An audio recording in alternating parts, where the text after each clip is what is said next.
نازل ہے ادارہ صراط مستقیم پاکستان کی طرف سے، جو جامعہ جلالیہ میں ماہانہ درس صراط مستقیم ہوتا ہے، اس میں کئی مہینوں سے اسماء باری تعالیٰ پہ گفتگو کی جا رہی ہے، اور انشاءاللہ یہ تقریباً 30 کے قریب اقساط ماہانہ جو بیان کی جائیں گی وہ رب ذوالجلال کے اسماء کے لحاظ سے ہے۔ ایسے ہی اس کی توحید کہ وہ وحدہ لا شریک ہے اور اس کے سوا کسی کی بندگی جائز نہیں، یہ ایک بڑا تفصیلی موضوع ہے، اور اس کے لحاظ سے آج کی گفتگو میں بہت زیادہ تفصیلات انشاءاللہ بیان ہوں گی۔ اور حقوق توحید کے لحاظ سے یہ بات بڑی لازم ہے کہ رب ذوالجلال کا حکم جب ہم تک پہنچ گیا، اس کے بعد کسی کے لیے یہ مجال نہیں کہ وہ کہے میری عقل یہ کہتی ہے، زمانہ یہ کہتا ہے، رسم یہ ہے، رواج یہ ہے۔ نہیں، اللہ کے ساتھ پیار کا تعلق یہ ہے کہ جب پتہ چل جائے کہ رب نے یہ فرمایا ہے تو بندہ مومن اپنا سر تسلیم خم کرتے ہوئے، اپنی خواہش، اپنے نفس کی چاہت سب کو ترک کرتے ہوئے اس سے پیار کرے جس کا حکم رب ذوالجلال نے دیا ہے۔ آج یہ بیماری بھی عام ہوتی جا رہی ہے، چھوٹے چھوٹے لوگ دکانوں کے تھڑوں پہ بیٹھے ہوئے رب ذوالجلال کے کلام پر معاذاللہ تنقید کرتے نظر آتے ہیں کہ رب نے یہ حکم دے دیا، ایسا ہونا چاہیے تھا، اللہ نے اس حکم سے منع کیا، یوں ہونا چاہیے تھا، اپنی طرف سے مشورے دیتے ہیں۔ یہ یاد رکھیں، امام بیضاوی رحمۃ اللہ علیہ نے تفسیر بیضاوی میں اور ایسے ہی تفسیر جلالین میں بھی یہ موجود ہے کہ شیطان جو مردود بنا اللہ کے دربار سے، اس کا سبب فقط ایک سجدہ نہ کرنا نہیں تھا، بلکہ وہ نام نہاد روشن خیالی تھی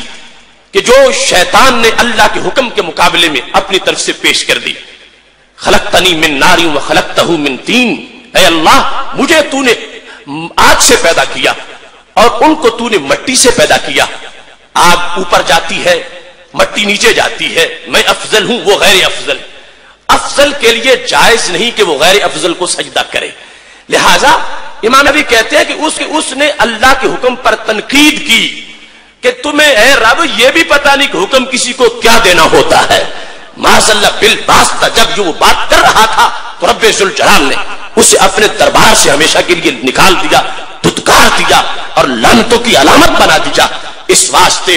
آج کی عقیدہ توحید سیمینار میں آنے والوں، یہ ہمیں ہر وقت اپنی زبان سے الفاظ نکالتے وقت دھیان رکھنا چاہیے۔ ہم وہ نہیں ہیں جنہوں نے خواہش کا کلمہ پڑھا ہو، ہم وہ نہیں ہیں جنہوں نے رسم و رواج کا کلمہ پڑھا ہو، ہم وہ نہیں ہیں جنہوں نے فیشن کا کلمہ پڑھا ہو، ہم وہ نہیں ہیں جنہوں نے واشنگٹن یا وائٹ ہاؤس کا کلمہ پڑھا ہو۔ ہم نے تو رب ذوالجلال کی توحید کا نعرہ لگایا ہے اور رسول اللہ صلی اللہ علیہ وسلم کے عشق کی ہم نے بات کی ہے، ہم نے گنبد خضرا کی ہریالی سے پیار کیا ہے۔ ہم کہتے ہیں میرے دل کو وہ پسند ہے جو میرے رب کو پسند ہے، مجھے وہ پسند ہے جو میرے آقا صلی اللہ علیہ وسلم کو پسند ہے۔ اس واسطے اس گندے عقیدے اور گندے نظریے کی جڑیں کاٹنا بھی ہمارے سیمینار کا ایک پورا مضمون ہے جو نام نہاد روشن خیالی کی شکل میں اس ملت پر مسلط کیا جا رہا ہے۔ ہم یہ واضح کرنا چاہتے ہیں، اپنے ماحول میں اس بات کو عام کرنا چاہتے ہیں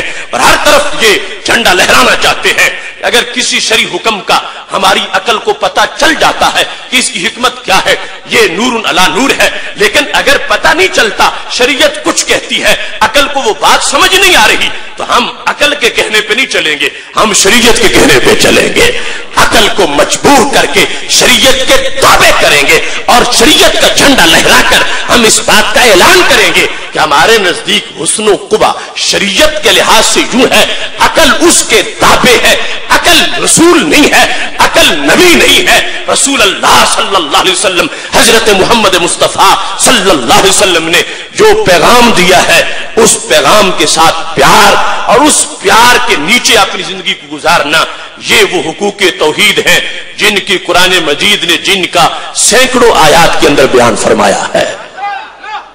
ایسے ہی قرآن مجید کی کچھ آیات ایسی ہیں جہاں یہ بتایا گیا کہ جو اہل توحید ہے اسے ملتا کیا ہے،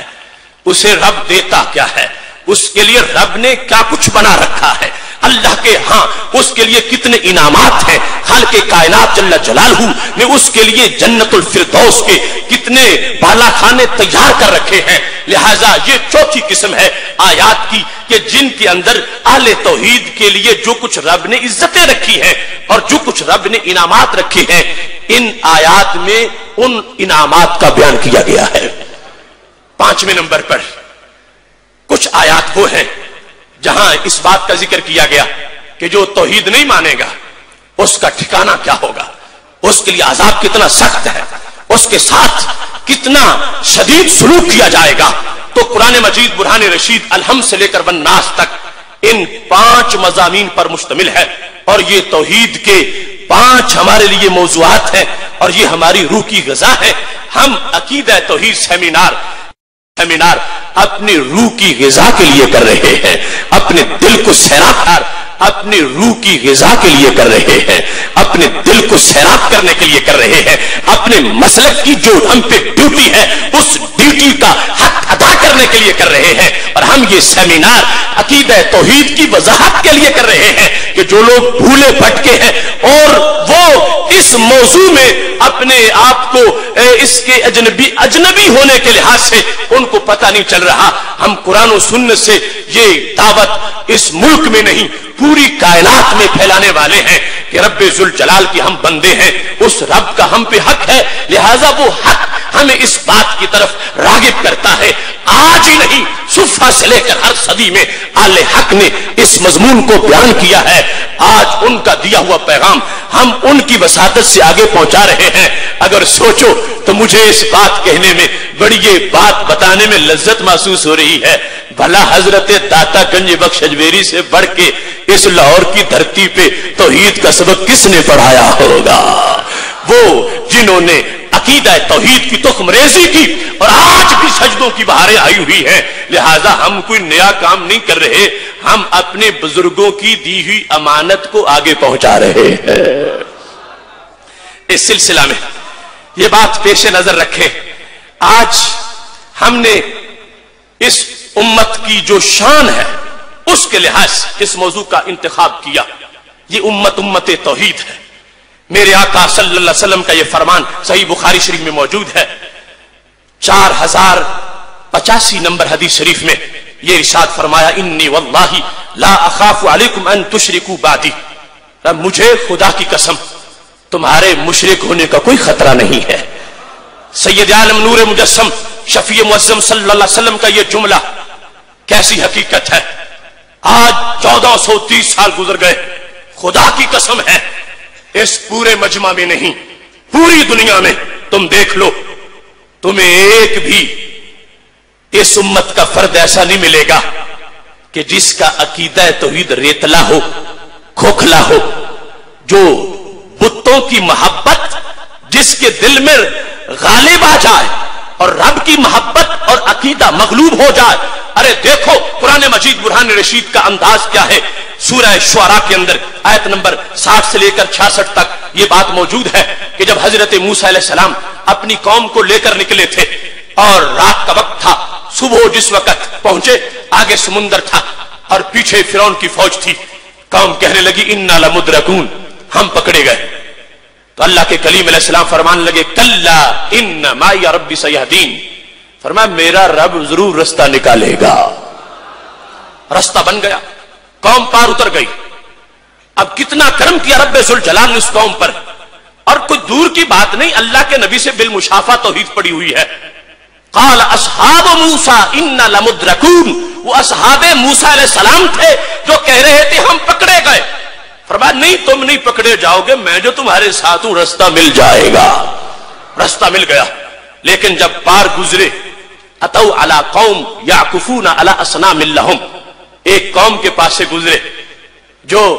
اپنے بتوں کو سجدہ کرنے کے لیے وہ اکٹھے تھے، بت پرستی کر رہے۔ تو کیا ہوا ان لوگوں کے عقیدہ توحید کو جن پر رب نے اتنا کرم کیا تھا، ابھی تو ان کو ڈوبنے سے بچایا ہے اور ان کے دشمنوں کو ڈبو کے مارا ہے۔ ان کو تو چاہیے تھا اگر ان کی بوٹیاں بھی کر دی جاتی تو پھر بھی ہر بوٹی سے احد احد کی صدائیں آتی رہتی، لیکن کیا ہوا؟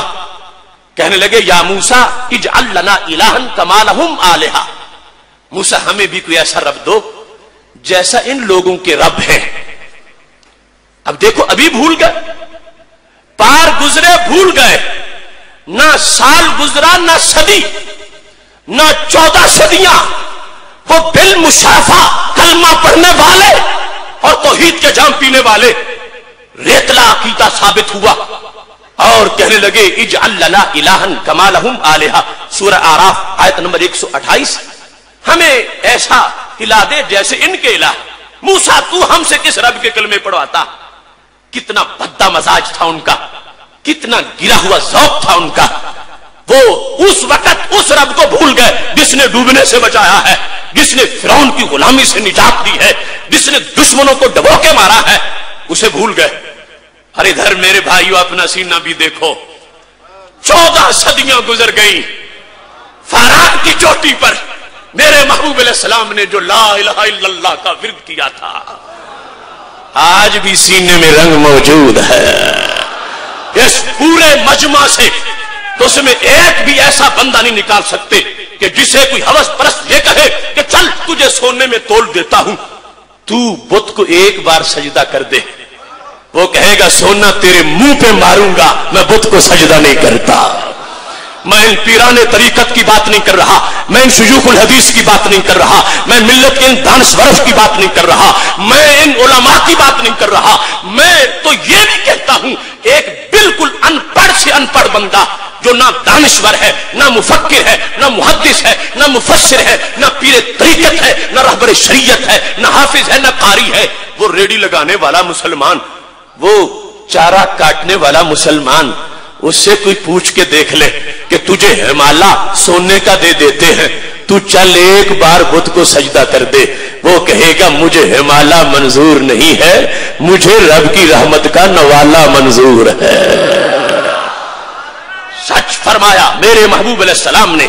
اور کس انداز میں اس بات کو واضح کیا، یہ زمینی حقیقت ہے اور یہ ہر ایک دل بولتا ہے، ہر دل کی گواہی ہے، ہر دل اس پیغام پہ موجود ہے۔ ارے وہ دیکھ کر ماننے والے اپنے نبی علیہ السلام کو، مگر پھر بھی کھوکھلا یقین تھا، اور ادھر صدیاں گزر گئی ہیں، نہ ملاقات کر سکے، نہ ان سے بات کر سکے، نہ انہیں دیکھا، نہ انہیں دیکھنے والوں کو دیکھا۔ وہ جن کو دیکھ کے رب کا پتہ چلتا تھا، جو کہتے تھے من رآنی فقد رأى الحق، ہماری تو ان سے ملاقات نہیں ہوئی، ان سے ملنے والوں سے بھی نہیں ملے، اور ان سے ملنے والوں سے بھی نہیں ملے۔ یہ کرم ہے اولیاء کرام کا، یہ اس انداز کی تبلیغ ہے حضرت داتا گنج بخش اجمیری رحمت اللہ علیہ کی، حضرت غریب نواز خواجہ معین الدین چشتی اجمیری رحمت اللہ علیہ کی، یہ تبلیغ کا اثر ہے حضرت شیر ربانی رحمت اللہ علیہ کی تبلیغ کا، حضرت مجدد الفسانی رحمت اللہ علیہ کی تبلیغ کا۔ وہ پہلے سے سوز لیا، یوں بانٹا ہے، آج تک دلوں میں نقش توحید پختہ سے پختہ ہو موجود ہے۔ میرے بھائیوں، یہ ایک امت توحید کا وقار ہے۔ اتنی عمر جو اس امت کی گزر گئی ہے، اتنی پہلی بھی کسی امت کی کوئی عمر دکھاؤ کہ انہوں نے اپنے نبی کے جانے کے بعد علیہ الصلوۃ والسلام اتنے سال گزارے ہو، نہیں، وہاں تو فوراً بعد میں آتے رہے انبیاء کرام علیہ السلام۔ ہر نبی کا انداز تبلیغ سب سے اچھوتا، سب سے نرالا، کسی نے کوئی کمی نہیں کی، اور سنگ لاکھ چٹانوں میں انہوں نے تخم عقیدہ کی تخم ریزی کی ہے۔ مگر جو فیض ہمارے آقا صلی اللہ علیہ وسلم کی تبلیغ کا ہے، اس کے انداز نرالے ہیں۔ حضرت آدم علیہ السلام سے لے کر حضرت عیسیٰ علیہ السلام تک تمام انبیاء کرام علیہ السلام کی جو تبلیغ ہے، اس کا بھی ابتدائی موضوع یہی توحید ہی تھا۔ ہر دور میں یہ پیغام دیا جاتا رہا، ان تمام کے پڑھائے ہوئے ایک طرف، اور ماہ مدینہ سرور قلب و سینہ حضرت محمد مصطفیٰ صلی اللہ علیہ وسلم کا سوز بانٹا ہوا ایک طرف۔ میں کوئی مبالغہ آرائی نہیں کر رہا، یہ حدیث رسول صلی اللہ علیہ وسلم میں نتیجہ بیان کر دیا گیا ہے۔ رب فی الجنت 120 صفحہ، جو اہل حق، اہل توحید، تقوی و پرہیزگاری کی دولت سے مالا مال ہو کر جو جنت میں پہنچیں گے، ان کی کل تعداد کتنی ہے؟ فرمانے لگے جنت میں کل 120 صفحے ہیں، 80 منہا من امتی، ان 120 میں 80 میرے غلاموں کی ہے۔ یہ ہمارے آقا صلی اللہ علیہ وسلم کا فرمان ہے۔ کل 120 ہے، ہر صف میں کروڑوں لوگ موجود ہوں گے، لیکن فرمایا 80 میرے غلاموں کی ہیں. تو پتا چلا حضرت آدم علیہ السلام سے لے کر حضرت عیسیٰ علیہ السلام کا بانٹا ہوا سوز توحید اس